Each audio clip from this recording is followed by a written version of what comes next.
Assalamualaikum warahmatullahi wabarakatuh. Sebelum mempelajari akuntansi perpajakan, maka Anda harus memiliki pemahaman yang memadai mengenai akuntansi dasar dan perpajakan. Pada kesempatan ini, saya akan membahas soal pretest yang telah Anda kerjakan di sesi sebelumnya. Soal nomor 1, definisi akuntansi.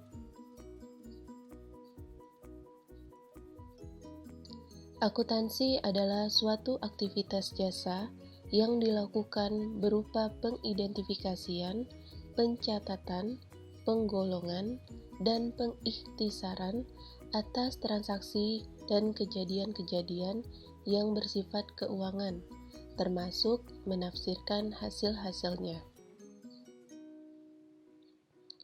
Akuntansi juga biasa disebut sebagai sistem informasi, yaitu suatu sistem informasi yang menghasilkan output berupa laporan keuangan yang berguna bagi pihak yang berkepentingan, baik internal maupun eksternal.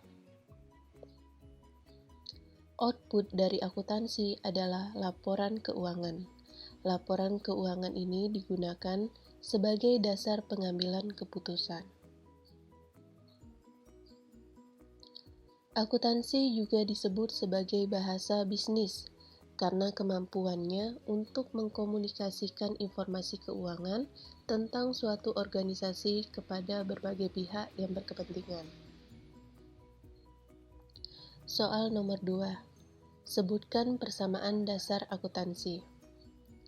Persamaan dasar akuntansi adalah sebuah persamaan matematis yang menyatakan hubungan antara komponen-komponen dalam akuntansi yang disebut dengan akun, misalnya aset, liabilitas, dan ekuitas. Rumus persamaan dasar akuntansi yaitu aset sama dengan liabilitas ditambah ekuitas. Aset adalah sumber daya yang dikuasai oleh entitas sebagai akibat dari peristiwa masa lalu dan dari mana manfaat ekonomi di masa depan diharapkan akan diperoleh oleh entitas atau perusahaan. Liabilitas adalah kewajiban entitas masa kini yang timbul dari peristiwa masa lalu. Penyelesaiannya diharapkan mengakibatkan arus kas keluar dari sumber daya entitas yang mengandung manfaat ekonomi. Sedangkan ekuitas adalah hak residual atas aset entitas setelah dikurangi semua liabilitasnya.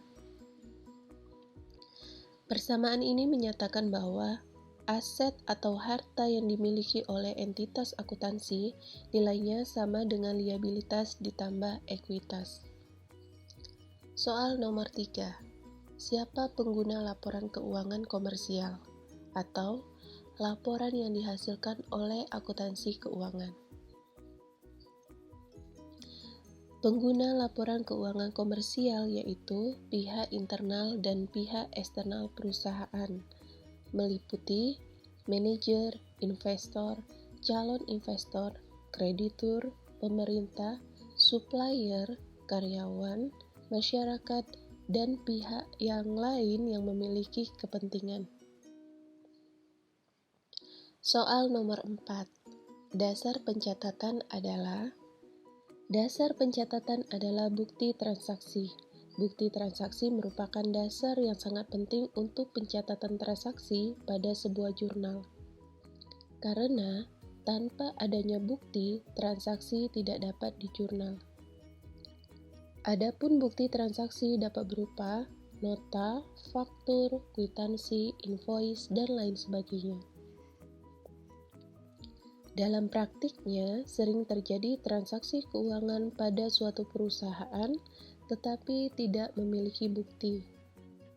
Misalnya, saat bagian perlengkapan membeli perlengkapan kantor di sebuah toko yang tidak menyediakan bukti. Apakah transaksi tersebut bisa dicatat? Seperti yang telah saya bahas sebelumnya, tanpa adanya bukti, transaksi tidak dapat dicatat dalam jurnal. Jadi, Solusi atas transaksi tersebut agar bisa dicatat yaitu pihak internal perusahaan membuat bukti pengeluaran kas secara internal yang diotorisasi atau disahkan pihak yang berwenang atas pengeluaran kas. Soal nomor 5. Mekanisme pencatatan atau debit kredit atau saldo normal akun untuk aset, liabilitas, modal, pendapatan, dan beban. Jika bertambah, dicatat di sebelah. Jika berkurang, dicatat di sebelah. Akun utama dalam akuntansi adalah aset, liabilitas, modal, pendapatan, dan beban. Akun aset dan beban jika bertambah dicatat di sebelah debit dan jika berkurang dicatat di sebelah kredit. Sedangkan liabilitas, modal, dan pendapatan jika bertambah dicatat di sebelah kredit dan jika berkurang dicatat di sebelah debit. Soal nomor 6. Standar yang digunakan dalam penyusunan laporan keuangan secara komersial adalah Standar Akuntansi Keuangan atau SAK, Standar Akuntansi Keuangan Entitas Tanpa Akuntabilitas Publik atau SAK Etap, Standar Akuntansi Keuangan Syariah atau SAK Syariah, dan Standar Akuntansi Entitas Mikro, Kecil, dan Menengah atau SAK EMKM. Soal nomor 7. Jenis-jenis laporan keuangan menurut standar akuntansi yang berlaku. Jenis-jenis laporan keuangan lengkap berdasarkan Pernyataan Standar Akuntansi Keuangan Nomor 1 atau PSAK Nomor 1 terdiri dari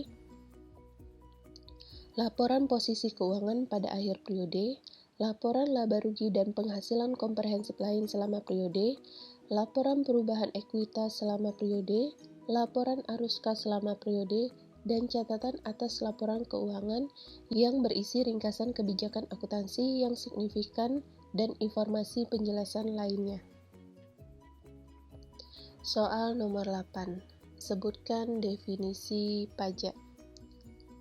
Pajak adalah kontribusi wajib kepada negara yang terutang oleh orang pribadi atau badan yang bersifat memaksa berdasarkan undang-undang, dengan tidak mendapatkan imbalan secara langsung dan digunakan untuk keperluan negara bagi sebesar-besarnya kemakmuran rakyat. Pembayaran pajak merupakan perwujudan dari kewajiban kenegaraan dan peran serta wajib pajak untuk secara langsung dan bersama-sama melaksanakan kewajiban perpajakan untuk pembiayaan negara dan pembangunan nasional. Sesuai falsafah Undang-Undang Perpajakan, membayar pajak bukan hanya merupakan kewajiban, tapi merupakan hak dari setiap warga negara untuk ikut berpartisipasi dalam bentuk peran serta terhadap pembiayaan negara dan pembangunan nasional. Soal nomor 9. Sebutkan macam-macam pajak pusat. Pajak pusat yang ada di Indonesia saat ini antara lain pajak penghasilan atau PPH, pajak pertambahan nilai atau PPN, pajak penjualan atas barang mewah atau PPNBM, pajak bumi dan bangunan sektor perkebunan, perhutanan dan pertambangan atau PBB-P3, dan bea materai. Soal nomor 10. Sebutkan macam-macam pajak daerah. Pajak daerah dibagi menjadi dua, pajak provinsi dan pajak kabupaten atau kota. Pajak provinsi terdiri atas 5 jenis pajak, yaitu pajak kendaraan bermotor, bea balik nama kendaraan bermotor, pajak bahan bakar bermotor, pajak air permukaan, dan pajak rokok. Sedangkan pajak kabupaten atau kota terdiri atas 11 jenis pajak, yaitu pajak hotel, pajak restoran, pajak hiburan, pajak reklame, pajak penerangan jalan, pajak mineral bukan logam dan batuan, pajak parkir, pajak air tanah, pajak sarang burung walet, pajak bumi dan bangunan pedesaan dan perkotaan atau PBB P2, dan bea perolehan hak atas tanah dan bangunan. Soal nomor 11. Pedoman yang digunakan dalam penyusunan laporan keuangan berdasarkan fiskal atau pajak adalah undang-undang dan peraturan perpajakan yang berlaku, di mana ketentuan tersebut mengikat kepada semua anggota masyarakat. Dengan demikian, apabila terdapat perbedaan antara akuntansi komersial dengan akuntansi fiskal atau pajak, maka akuntansi pajak mempunyai prioritas untuk dipatuhi di atas praktek akuntansi komersial. Soal nomor 12.